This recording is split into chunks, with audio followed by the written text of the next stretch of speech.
of those Global Engagement Center ecosystem partners. Many have been funded by the State Department and USAID. Our number one priority is Americans.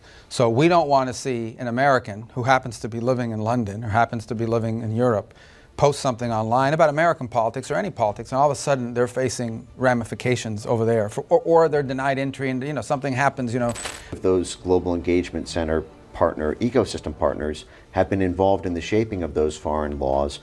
Many have been funded by the State Department and USAID, being signatories on the EU Code of Disinformation, implementing the EU Digital Services Act, which was threatened to be turned against Americans when Elon Musk famously had that X-Space with Donald Trump during the election season. So my question to you is there any insights that you can provide to the American people about how the State Department is going to go about once again restoring free speech in a world where we are facing foreign threats from the European Union and Brazil and other places to Americans' ability to talk? Yeah, so the first thing, obviously, is our number one priority is Americans.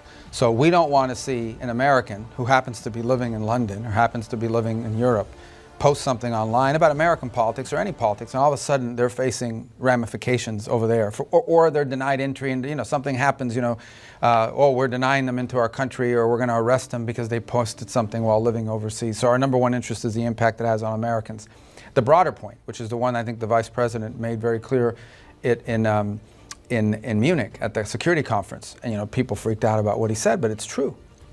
What is it that links us with Western Europe? What is it that links us with these? It's our shared values. And one of those shared values, we hope, is freedom of expression. I know they don't have a First Amendment, but freedom of expression, right?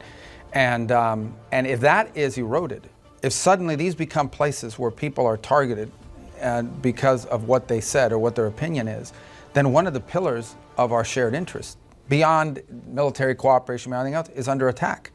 And I think he made a very vibrant point that in some ways you are by attacking freedom of expression, you are attacking one of the pillars of our shared interest, our shared culture, our shared values.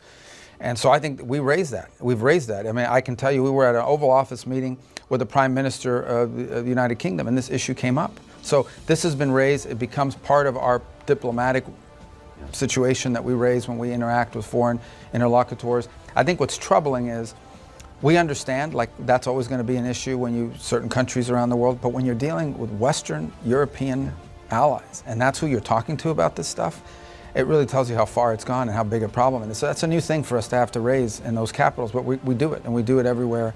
And I personally witnessed the President and the Vice President raise it with multiple foreign leaders.